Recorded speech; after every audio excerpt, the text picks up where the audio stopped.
យើងទៅពួតជាមួយប្រទេសគេហ្នឹងគឺសុទ្ធតែគេសោះខ្លាំងមានថា technology ដែលគេមានអស់ហ្នឹងគឺដើរមុនយើងឆ្ងាយអាហ្នឹងវាមិនមែនជាអីដែលរារាំង person ដែលគាត់នៅខ្មែរគាត់ជួយចាំ control យើងហ្នឹងដើម្បីឲ្យពង្រឹង idea យើងកាន់តែល្អថែមទៀត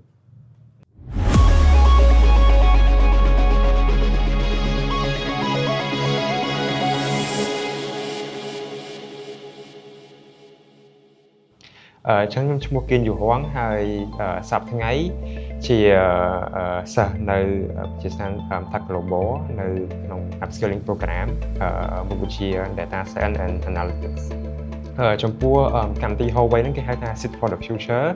ដែលខ្ញុំជាប់ហ្នឹងគឺក្នុងឆ្នាំ2024ដែលតាំងឆ្នាំមុនមកតាំងឆ្នាំ2024ដែលពេលហ្នឹងខ្ញុំទៅក្នុងជាលក្ខណៈប្រកួត Regional Round ដែលយើងប្រកួតក្នុងtrip Asia Pacific យើងហ្នឹងដែលមានប្រទេសផ្សេងៗក្នុង trip នឹងចូលរួមដែរទៅខ្ញុំជាមួយប្រទេសខ្មែរយើងនិងប្រទេសវៀតណាមជាប់2នាក់ហ្នឹងដែលជា top best 2 team នៅក្នុង Regional Asia Pacific ហ្នឹងដែលយើងនឹងទៅបន្តការប្រកួតទៅកាន់ Global Round ដែលខ្ញុំទៅប្រកួតឲ្យថ្មីហ្នឹងនៅខែ4ហ្នឹងជាមួយប្រទេសមកពី trip ផ្សេងៗទៀតដែលនៅក្នុងហ្នឹងគឺជា program Tech for Good របស់ Huawei ហ្នឹង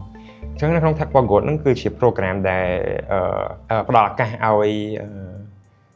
young entrepreneur ដូចពួកខ្ញុំហ្នឹងដែលគាត់មានជា idea ហើយគាត់អាចមាន idea ប្រើប្រាស់ technology ដែលអាចជួយដល់សង្គមបានដើម្បីយកទៅប្រកួតហើយទទួលបានពានរង្វាន់តាមហ្នឹងទៅចំពោះខ្ញុំមកខាង technical វិញអញ្ចឹងមានន័យថា skill ឬក៏បទពិសោធន៍ដែលខ្ញុំបានសិក្សាពី Tech Global ហ្នឹងមកគឺខ្ញុំអាចយកទៅប្រើប្រាស់ជាមួយនៅក្នុង project ដែលខ្ញុំធ្វើនៅក្នុងកម្មវិធី Focus ហ្នឹងដោយសារ project ដែលខ្ញុំធ្វើគឺមានឈ្មោះថា VSync ដែលជា app មួយប្រើប្រាស់ប្រព័ន្ធ technology AI និងប្រព័ន្ធ OCR ដែលហៅ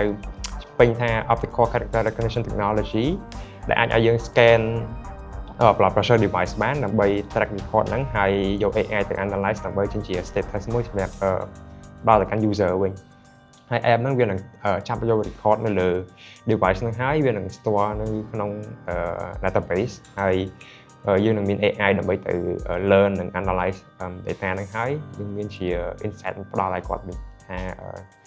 ជំងឺឬក៏សុខភាពគាត់ហ្នឹងវាយ៉ាងម៉េចហើយអញ្ចឹងបងអញ្ចឹងចំពោះ tool ដែលខ្ញុំបានប្រើហ្នឹងគឺទាក់ទងជាមួយ Flutter development ដែលប្រើសម្រាប់ cross platform development ទៅលើ app ហ្នឹងបានទាំង Android និង iOS ហើយទី2ទាក់ទងជាមួយប្រើ Python សម្រាប់say AI model និង OCR ហ្នឹងហើយខ្ញុំក៏ប្រើជា open source និង service របស់ Google Cloud Vision ផងដែរហើយមួយទៀតគឺទាក់ទងជាមួយ design tool ដែលខ្ញុំប្រើ Figma ដើម្បី design ជា prototype ជា UI នៅលើ software ហ្នឹងមួយដែរអញ្ចឹងបទពិសោធន៍ដែលខ្ញុំបានពី Tech Global គឺទាក់ទងមួយ data science និង AI skill ដែលខ្ញុំបានរៀនជាមួយលោកគ្រូអ្នកគ្រូទាក់ទងជាមួយ theoretical skill ទាំង practical skill ដែលខ្ញុំអាចយកទៅ apply ជាមួយនឹង project ហ្នឹងរបស់ខ្ញុំដែលខ្ញុំបានធ្វើនឹងបាទអរគុណទៅដល់ខាង TCI ដែលផ្ដល់អាហារូបករណ៍ឲ្យខ្ញុំដែលមានឱកាសក្នុងការចូលរៀនជា upskilling program ខាងផ្នែក data science និង analytics ហ្នឹងដោយសារពេលដែលខ្ញុំចាប់តាមចូលរៀននៅ TCI ហើយខ្ញុំបានពង្រឹងឬក៏អភិវឌ្ឍទាំង